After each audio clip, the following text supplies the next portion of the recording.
I think we might just get underway. Kia ora everybody. At 9:27 p.m. last night, Auckland Civil Defence and Emergency Management declared a state of local emergency in Auckland, allowing the government's National Emergency Management Agency to step in and support the response and coordinate the cross-government effort. The Beehive bunker was stood up last night. Myself and the Minister of Emergency Management were there to help oversee the central government's contribution to the response. We've travelled to Auckland today so that we can survey the damage ourselves and see what extra support is required now and may be required in the coming days. Our priority is to ensure that Aucklanders are safe, that they're housed and that they have access to the essential services that they need. We also want to ensure that Auckland's infrastructure is back up and running as quickly as possible. The Met Service has confirmed that yesterday was Auckland's wettest day on record. And having just surveyed some of the extensive damage, both on the ground and in the air, it's clear that it's going to be a big clean-up job. There are 3 confirmed fatalities, and at least 1 person is missing as a result of the weather. So I want to acknowledge the family and the loved ones of the deceased and offer my condolences. The loss of life underscores just the sheer scale of this weather event and how quickly it turned tragic. I want to provide a number of updates, but first a few bits of guidance for Aucklanders. If you can, stay where you are and avoid unnecessary travel. It's safer to be inside than out at the moment. Please stay out of the water. Further rain is forecast, and we saw water levels rise very quickly yesterday. Check in with family, neighbours and loved ones to make sure that they're okay. Look out for each other. And finally, of course, follow emergency instructions. aucklandemergencymanagement.org.nz has the information that you need, so you can also follow them on Facebook and Twitter as well. Despite the significant event, power is on in most of Auckland. As of 11 a.m, 23 homes and businesses have had their power restored, and as of 11 o'clock this morning there are around 3,500 who were yet to have their power back on. Supermarkets are open. There are 4 stores across all of Auckland that are closed that we're aware of at the moment. There are plenty of groceries. There is no need for panic buying, so please just shop normally. The Ministry of Social Development has stood up a support line for those who have been affected. 0800 400 100 will be available between 7 a.m. and 5 p.m. today. So again, the number is 0800 400 100, and that's for anyone who might need support from MSD with things like food, bedding, clothes and alternative accommodation. Civil Defence payments have been activated. The Civil Defence Centre has been, or 3 Civil Defence Centres have been stood up for those who need to evacuate and can't stay with friends and family. These are at St Leonard's Road School, 15 St Leonard's Road in Kelston, the Massey University Albany campus, the main entrance, and Manatukutuku, 32 Riverton Drive in Randwick Park. MSD are deploying staff to these welfare centres who will also be able to provide additional support. Kaingaora received 103 calls to their contact centre overnight, approximately half of those indicating that they may need some temporary accommodation. An assessment of public and community housing is underway today to assess the levels of damage there. Auckland Transport has posted extensive updates on the state of the transport network. As I said, the level of devastation in some areas is considerable. The government's allocating funding to help establish the Mayoral Relief Fund.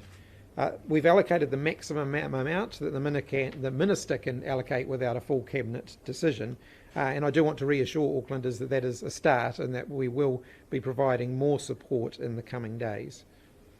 We are anticipating further bad weather. So my message is to Aucklanders at the moment who might be seeing a little bit of blue sky out there is don't take that for granted yet. There could still be more bad weather on the way. I do want to take a moment before I hand over to the Mayor to thank all of those who have been involved in the emergency response. Our first responders, our police, fire and emergency, St John's and others, the lines company workers, and those who do road maintenance who have been helping to get the power back on and to get the roads reopened again.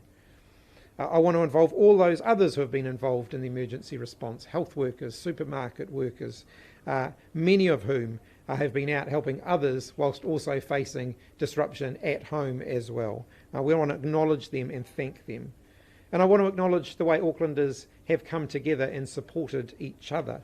People who have opened their doors to neighbours and loved ones and provided them with a bed for the night, somewhere safe and dry to stay.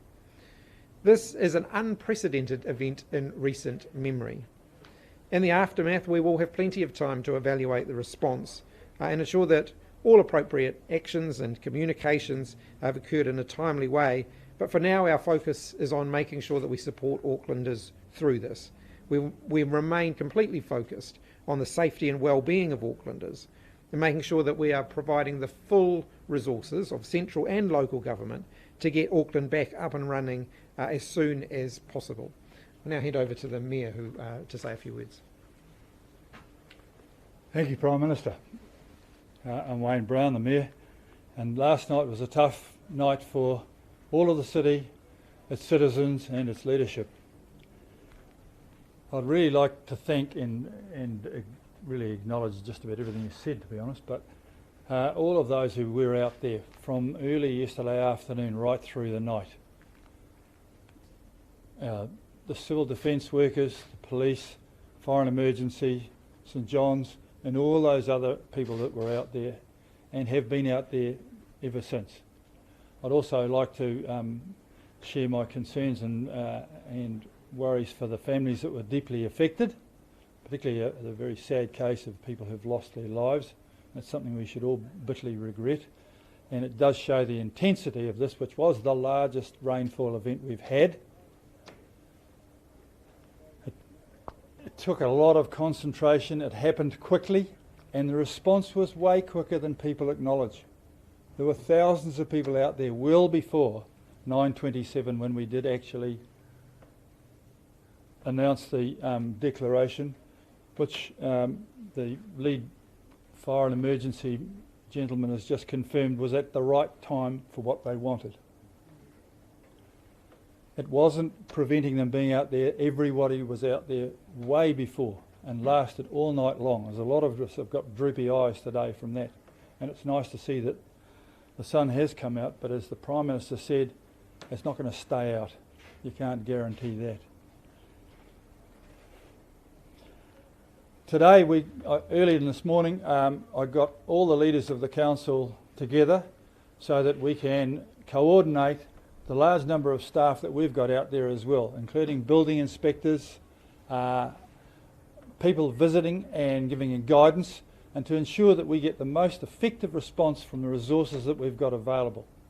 I've visited the Emergency Management Centre, and I'd like to thank the people in there who are working hard and coordinating what is a complex. This happened in the night, and it's very complex for those people to fully understand what's happened. For some people, it was a very focused, dreadful, sudden storm, and for other people, it was a night of rain. And today, I'm delighted to see it's getting better, and we will review everything that took place.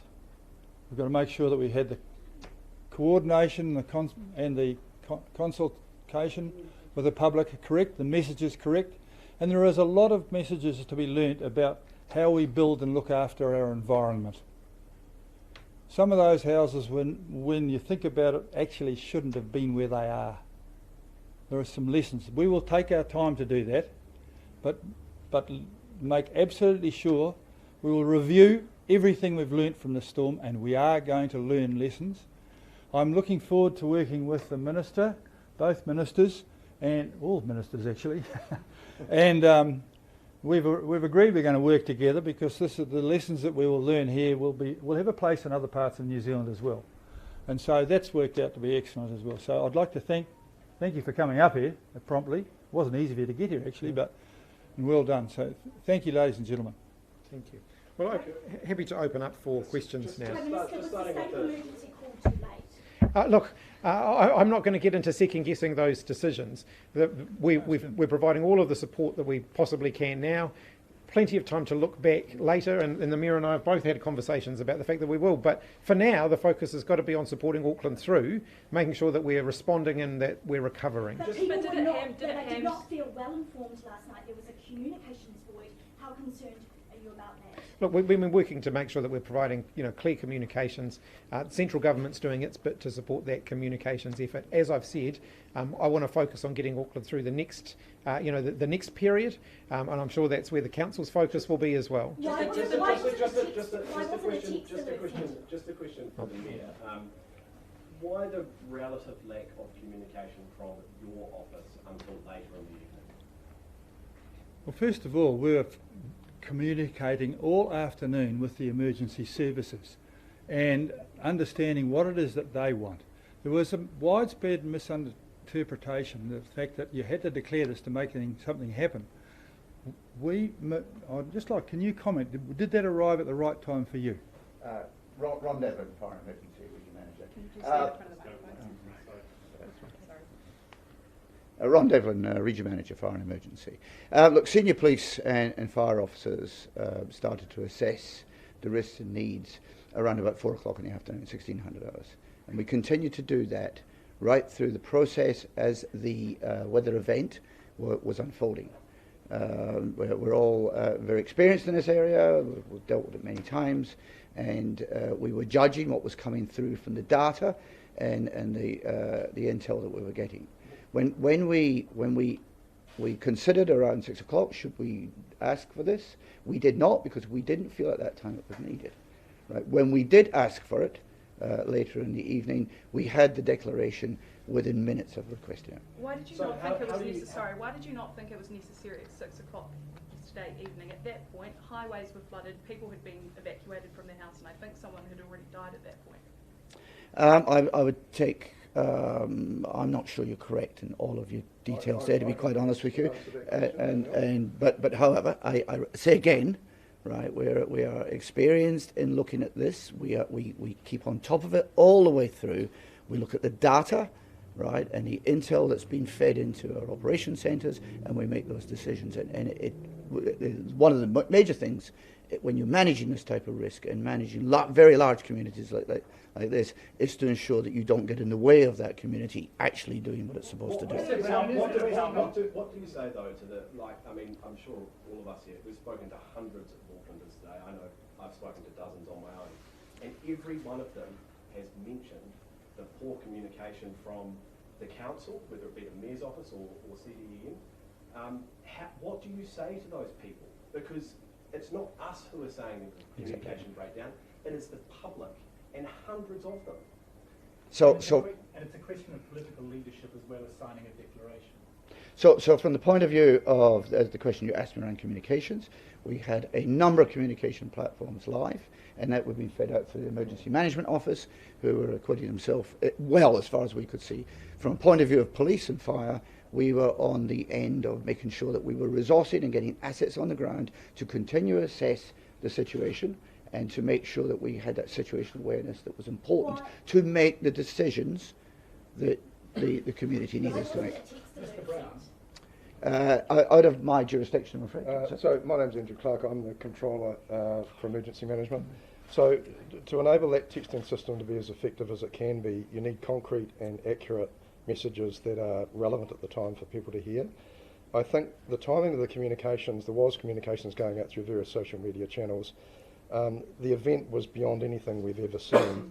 Our focus was on physical safety of individuals. We were airlifting people off roofs with helicopters. We were retrieving people who were in their vehicles, potentially getting submerged.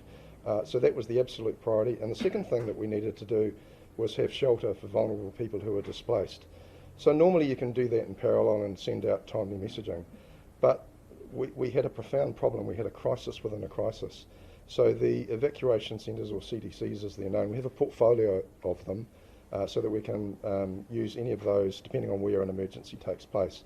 A lot of those were taken out by this event. They were actually unfit to move people into.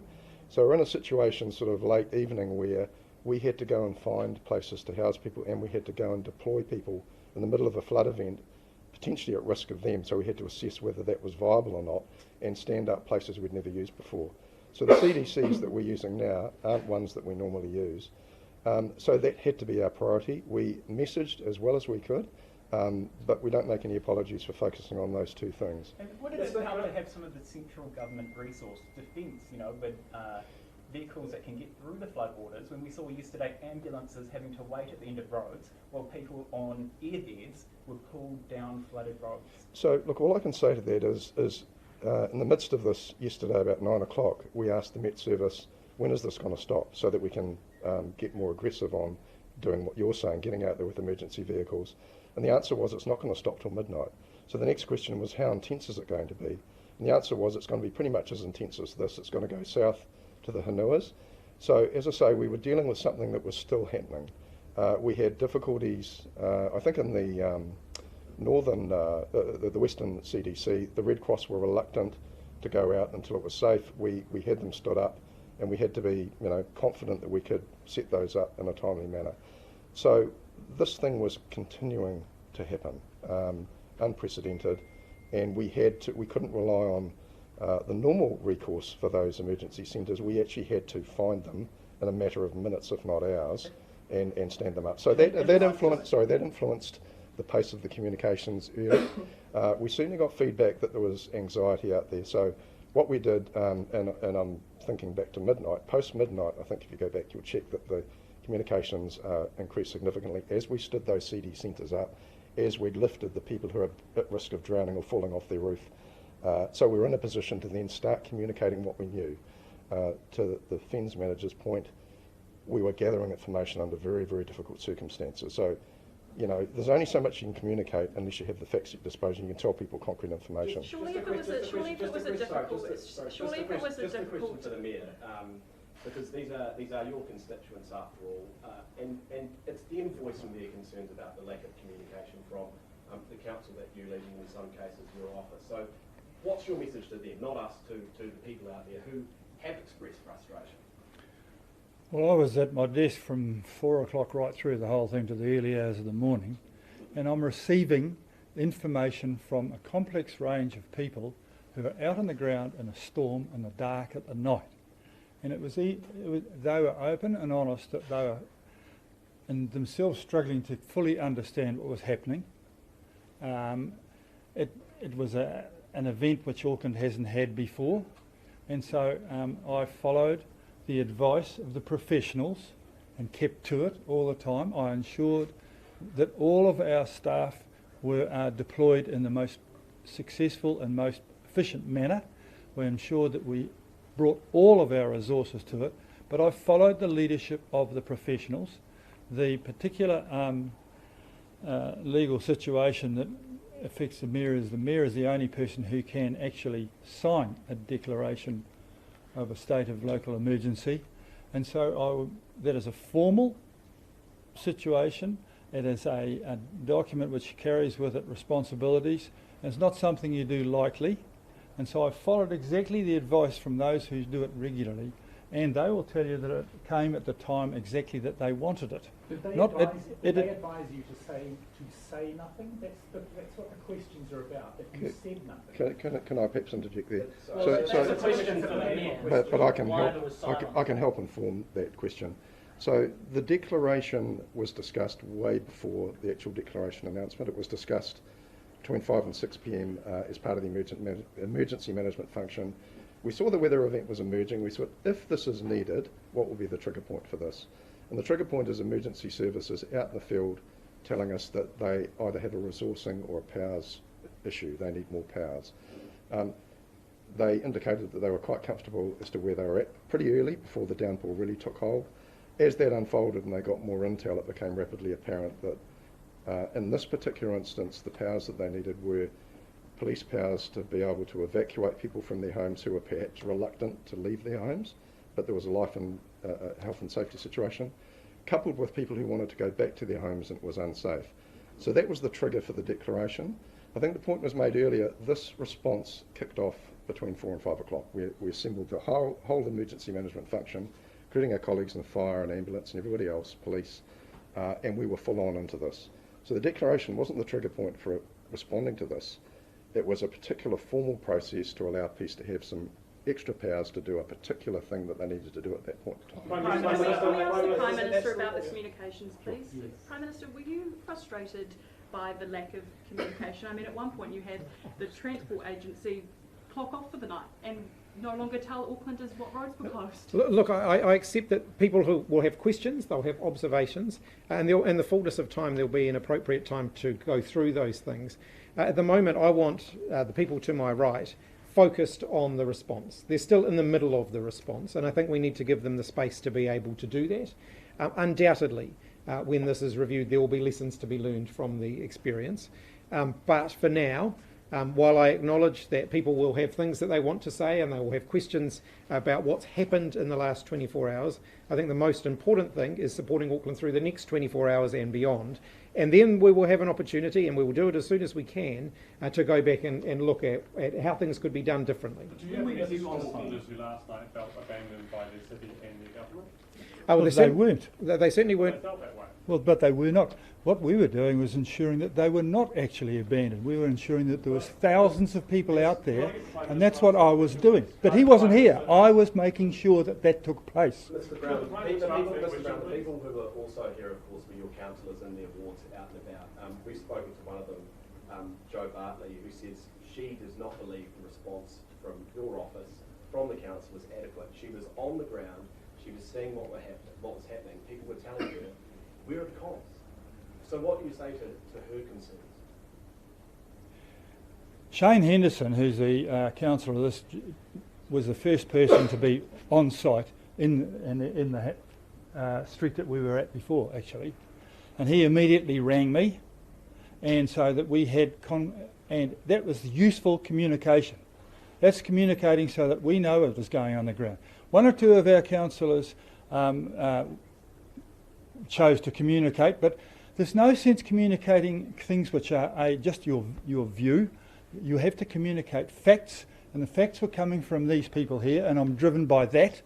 And in fact, the first feedback we got from that there was a problem in South Auckland was in fact customers of a business that I own, way before some of the councillors started tossing their.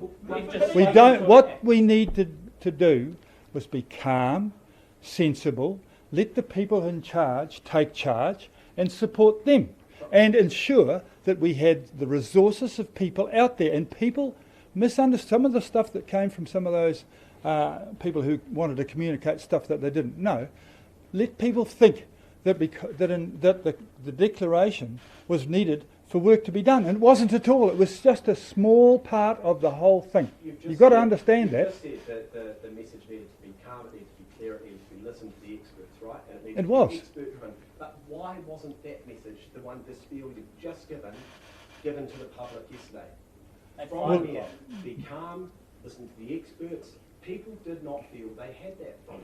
Well, that was because they must be listening to others. We gave that message out, and perhaps we'll learn that we have to give that out better next time. But the other part about it is that we have perhaps too many spokespersons for the council. In other councils, I would give those things. The mayor should be. But if everyone else wants to compete with it, that in itself is confusing. If I can be drowned out by other people, then they're not going to hear what I'm saying. And I said repeatedly that I have full confidence in these gentlemen and their training and their resources. We're at no stage were we short of resources out there. The actual decision that came from the thing was when they suddenly found they were overwhelmed. And at that stage they said, sign this thing, and we signed it within 2 minutes. Prime Minister, do you have a message to Aucklanders who felt abandoned last night by their city and their government? Look, as I've said, I think there will be an appropriate time to go over everything that's happened in the last 24 hours. As soon as I was aware of the scale of the issue, I went into Wellington, we activated the Beehive bunker, and we were liaising and providing as much support as we possibly could to the team on the ground, the local team on the ground. Of course, it's the nature of these things that those responses are led by a local team. and so we were working to support them as best we can. As I've said, I have seen from my visit here today the impact on the communities that have really been affected by this. I've seen the scale of the damage in some areas, and clearly the government, the central government, will work with the local teams here to make sure that we're providing as much support as we can to ensure that people are kept safe, to ensure that if there is more bad weather in the next little while, that we are doing everything we can to support people through that, and that we help with the recovery. Have you reassured them with more rain on the way that what happened last night will not happen again in terms of communications? Again, the communications are being led locally. The government, the central government, will do all we can to support that. So, Prime Minister, do you have sorry, confidence in the people to your right? Can I just reference the Prime Minister's comment? So after we got through immediacy of yesterday's rescue operation effectively and shelter, we upped the pace of the communications. That's improved further today. We are getting a heck of a lot more information from the field. We've got people fanning out and telling us what's happening, particularly our building inspectors, urban search and rescue people and others, foreign emergency services. So we are sending out pretty comprehensive information as we have as we get the group together and go through all of the different facets of this. But on an ongoing basis, we've upped the pace of whatever comes to hand. So there was a communications failure. I think the communications at the start were a little bit slower, but they were slower for the reasons that I've outlined. We had to grapple with what was in front of us, and we had to prioritise health and safety and shelter over being able to send out communications initially as quickly as we could. By that I mean by about midnight, once we'd had these CDCs stood up, we started to up the pace of the communications, again partially because we had more to tell Aucklanders around where to go and what was happening. Remembering the event unfolded till about 12, we had foreign emergency services out there who only really got a full appreciation of the extent of what they were grappling with around the time that the declaration was issued. Full-on response before that, but the formal declaration to give them the additional responsibilities that they needed. So I'm perfectly happy to accept that the communications was a bit slow initially. We did send social media messages out. It's not like there wasn't communications, but they intensified as we got into this and we got more information and had more to share. And today we're seeing a further ramp up. Prime Minister, do you have confidence in the leadership of Auckland Council? Look, that's not a question for me. The local response is led locally, and the central government will provide as much support as we're asked for and as much support as we can. It is a question for migrant you. workers can't get wind support. What are you going to do about that? Look, I'm happy to look at that. Prime Minister, were you at the bunker waiting for the call from Auckland Council last night? When did you first hear from them, and were you just waiting to help? Actually, in the first instance, the communications between the Auckland Council and central government were handled by the Minister for Emergency Management. I was available as soon as it became apparent that I needed to be available, and we were working to make sure that we were doing everything we could to help particularly streamline those communications. Do you think it's a shame the central government didn't become involved earlier? Send the Defence Force in to help evacuate people. And instead it had to be done by communities, in jandals, walking down in floodwaters. To be clear, these responses, by their nature, will always be led locally, bearing in mind that some of the members of the local team were unable to interact with each other in person because they themselves were impeded. Their movement was very difficult. So, look, I think it's important that we give the people who are leading this response the chance to deal with the issues that are immediately in front of them, and there will be plenty of opportunity to look back on how things could be improved. I'm going to have to catch a plane. I'm not wanting to avoid this, but I'm going to have to catch a plane very shortly. I don't have an estimate on that. I don't have an estimate on that Are you either. taking pages to Cabinet in relation to this, or you need to take more money to Cabinet? Are you pausing your reshuffle, which is scheduled for this week? Look, haven't even had a chance to think about How that. much have you put in the fund? Can we Sorry? ask a How question much to have you put Minister? in the fund? There's $100,000 which the Minister for Emergency Management can authorise, so that has been authorised. I want to be clear though, that's seed funding. That is, the more funding will be available. Can we ask a question to Minister Wood? Why did Waka Kotahi last night stop communicating to the public? You even went on social media and said that you'd urgently asked them to log back on. Have you asked why they stopped communicating? Yes, that's right. The Waka Kotahi social media feed finished its initial round of communications around about 7:30, 7:40 last night. I became aware of that shortly thereafter, and it was my view that it was important they continued to communicate with people important information about the transport system. I raised that with them immediately, and later in the evening they recommenced communication. I think that was important. I've said to them that I want to fully understand why that was. We'll work through that over the coming week. The key thing in the meantime was that they got that communication out there, and they've continued informing Aucklanders and people in the Coromandel and Northland about the transport issues. And I do want to thank the teams at Wakakotahi and all the contractors who have been working all night and all morning to try and restore those important connections. You were on the ground last night. When did it become clear to you that this was an unprecedented emergency? Well, I was in my community of Mount Roskill last night, and as the evening wore on, it became clear this was a very serious event. Pretty near to my house, we have the headwaters of the Oakley Creek, and it floods from time to time, but by about mid-evening it was at the highest levels I'd ever seen it, and it was clear that there was a lot more rain coming on the way. So it became fairly evident from that and other community contacts that this would be a serious event. Mid-evening, say 7 o'clock. Can you describe what you saw today on your walkabout and as you flew into Auckland this morning? Sure. And then I'm going to have to go after this. I had the opportunity to view Auckland by land and by air today. So I saw the extent of some of the slip damage, which is quite extensive in some areas. And then also I was able to visit some of the areas on the ground that have been affected. And I saw the impact that it had on people's homes.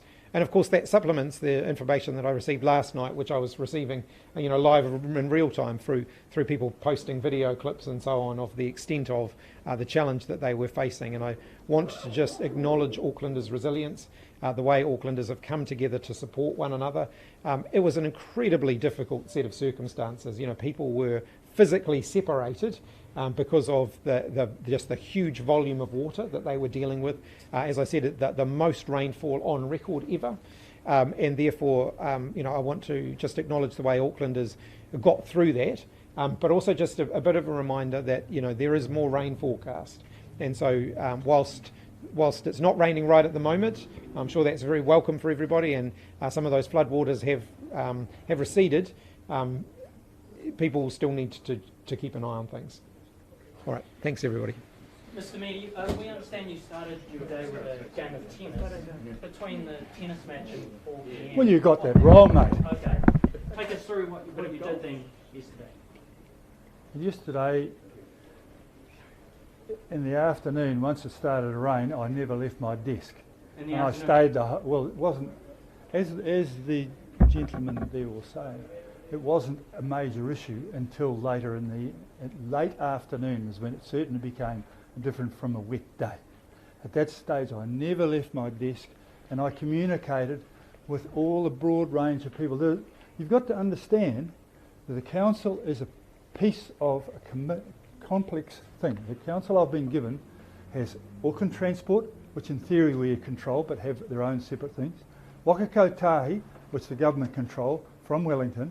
There is the fire and emergency, police, and the Auckland emergency for which the duty controller, Andrew, was in charge yesterday and worked with me through the afternoon. I spoke with and informed Minister McAnally several times during yesterday's evening. I don't want to bother the Prime Minister if he needed to elevate that. The appropriate person for me to speak to was him. Unlike some of my councillors, I represent the entire district. And I'm thinking of all of Auckland, and it was very hard to get a clear picture of what was happening of Auckland. There's no sense communicating if you haven't got clear stuff to communicate. So we stuck with stay inside, be careful, and listen to what they say. And if I can't tell the public to listen to the professional experts, I've got to do it myself. And that's important to me, and I've followed very closely everything that I was told, and I have to trust. I checked carefully that this gentleman was in close contact with all the leaders of those organisations, and we were trying to find out right across the district. I didn't have the luxury of worrying about one suburb. You've got to understand that. We do need to get the permission of the council, guys. Okay. We've got to do the night shift. An hour to tell anyone that had been declared.